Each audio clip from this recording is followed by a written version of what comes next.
I think it's the SEC Network Twitter account, put out a tweet. It's the SEC's Twitter account with the entire SEC Bowl schedule because Mizzou plays tonight. And there it is on December 31st, Texas A&M versus Wake Forest in the Tax Slayer Gator Bowl. That tweet was out at 12:23 p.m. Central Time. At 12:24 Central Time on ESPN.com, this headline, Texas A&M Aggies pull out of Gator Bowl because of COVID issues within the program. This according to quote-unquote sources. How about that? Bill King joining us from Nashville Sports Radio. And, Bill, this is as breaking as it gets because the SEC, I guess, didn't find out about this before the sources that ESPN is quoting. And, with NBA canceling, postponing, NHL pulling out of the Olympics, and some issues with college basketball, I guess we should have expected that something like this may happen sometime soon. And here's the first one. Yeah, Kentucky, Louisville, which will be Kentucky Western Kentucky tonight. Tennessee and Memphis. Tennessee fans are still mad about that one. But, guys, I'm not a big fan of all this. I just don't understand canceling and all that. I think we've proven we can play, and I think we should be playing. So you're not going to get much out of me from a support for anybody on these cancellations. Mm-hmm. Well, it's just odd though because we went so long. There was one cancellation, and it was a postponement in college football, and it was in the Pac-12. So, and I guess you could still have a game, but there's got to be another team that pulls out of another bowl game to give Wake Forest an opponent. So, absolutely amazing. And now you hear, and now there's reports that there's a couple of offensive assistant coaches for Alabama, Bill O'Brien, Doug Marrone, have tested positive too. So. We thought bowl season might not be impacted, but I guess it's going to be impacted. But JT Daniels story out of Georgia. JT Daniels is apparently he can be back in the game, but he's not even the starter, at least as far as we know. But there's another one. Very interesting. All right. Well, hopefully these games get played, and hopefully the SEC has themselves a pretty good bowl season, but this is kind of shocking to look at right now. Let's see what do you think about? Let me ask you about Arkansas-Penn State in the Outback Bowl. We're still waiting to hear about opt-outs from Penn State, and we're not going to hear it from James Franklin. Arkansas has lost Traylon Burks and Trey Williams to opt-outs. Would you imagine any possibility at all that there aren't any announcements that ever come from the Penn State players, because that's a competitive advantage. If you don't know who's on the team you're playing, it's a competitive advantage, isn't it? Yeah, I mean, James Franklin may do something like that just for hijinks or something. James can be kind of slick from time to time. Can be a really charming, nice guy, and he can be kind of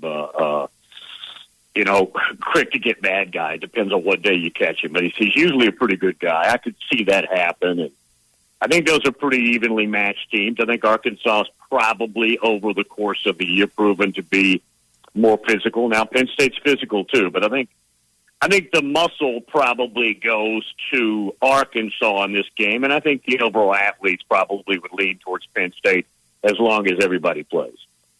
Mm-hmm. And as far as games that we hope and know are going to be played in SEC bowl season, starts tonight with Missouri and Army. Without Tyler Beatty playing for Mizzou, do they have a shot, or is Army going to just run it down their throats? Well, typically the service academies are always motivated, right? I mean, I don't know the last time, not that they won all their games in the postseason, but I don't know the last time you wondered how motivated they would be. Those guys are self-motivated, and we already know that. So I would think if Army occupies a whole lot of time on those drives and everything else, then finishes those drives, it'll be tough for Missouri. I think I wouldn't bet it either way, but I tell you what, the Army knows how to grind people up, and they don't quit. And I'd say you got to remember, for a defensive player, particularly the front people, the front seven, that is like playing against that offensive line, and what they do would be like having 100 chihuahuas constantly biting your ankle as you're trying to walk, and it never goes away. Yeah, it never ends, guys. It's torture. Is this something that's happened to you before, Bill? Because you're describing it like something that you might have experienced. Personal experience. A coach got mad at me one time and threw me in there. That's what happened. Yes. That's awesome.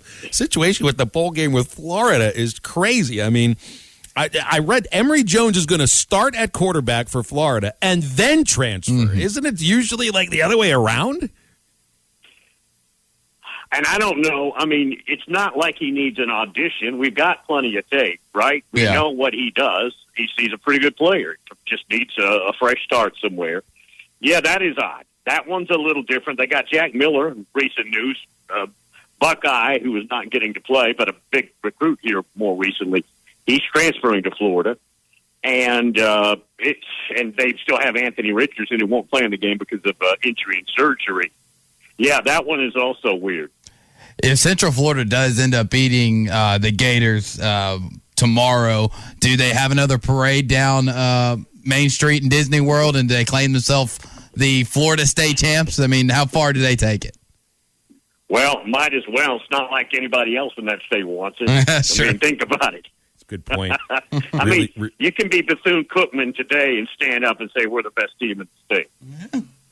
Yeah, our playoff is still 4 teams, Bill, and I think a lot of us expected by now, when the announcement came, it was so weird that the committee, I forget who it was that made the announcement, they made an announcement that they would like to eventually expand to 12, and now it's like some of the conferences might be drawing back a little bit here on that idea, and some of it has to do with automatic qualifiers and if it's going to be 8 or 12, but there's been no movement forward on the expansion of the college football playoff. And really, Bill, like when I see some of the money that's going to head coaches in college football, it feels like some of that is based upon that playoff money beginning to flow more money than you're getting now. Is that correct? Well, guys, there's only one problem with getting the expansion, which you guys know I'm against, but they're going to expand. There are the Big Ten and the ACC and the Pac-12. They don't feel like they're a valid part of this conversation. They're all for it. They're for 12. They all agree. But if you're not going to have me in the meeting, I'm going to make it difficult on you. That's all they're doing.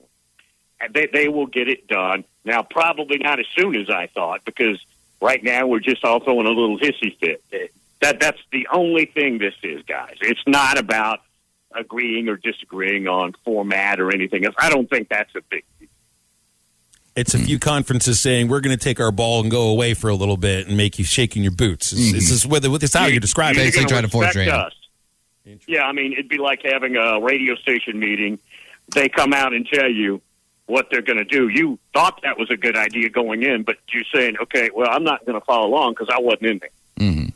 That's what's going on. Yeah, and with the playoff this year, and obviously I think the better matchup out of the two is Georgia-Michigan. But when it comes to Alabama-Cincy, and Alabama has blown people out of the water in the semifinal games before, almost seems like it's like clockwork every time they're in it. It's a massacre.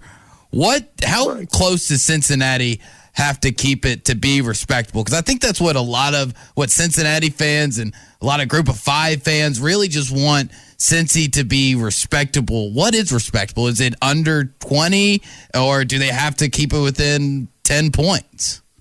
I think 10 and under is very interesting and would prove that Cincinnati belonged out there. The key to them, and there's several, but Desmond Ridder is the quarterback. He's been there for a few years. He's a Louisville kid, and he's a dual threat, and he's a problem. And those type quarterbacks hurt Alabama from time to time. Of course, they hurt anybody when you have that dual threat. He has to have a huge day. He has to have, and he's capable. I don't think they're as good as Alabama, but, I mean, he's a capable player. I've watched this kid play a bunch, and I watched him have his way pretty handily with Notre Dame, which turned out to be a really good defense this year again. And they've got probably the number one corner that I've seen this year, and that would be Sauce Gardner. He's 6'3", 200-pound corner, which the NFL just loves. Mm-hmm. Stingley may go ahead of him. I don't think Stingley's better than him. And this kid's got more measurables. And this could be a Jameson Williams, Sauce Gardner matchup. They've also got some really good defensive linemen, Cincinnati. All right, Bill, we'll end the segment. I want to ask you what's the Christmas plans? You got a big family. You got everybody showing up at the house for a big meal, and you're the cook. Do you grill for Christmas? Every year until this year, I put a brisket on like midnight, and then it's ready the next day about 5 o'clock. They're just hard to find, man. So it's turkey. We got 2 turkeys waiting, and we're going to put them on, and that's the way we're going. Oh, and quiche, the other tradition is quiche for breakfast. Yeah, for breakfast. See?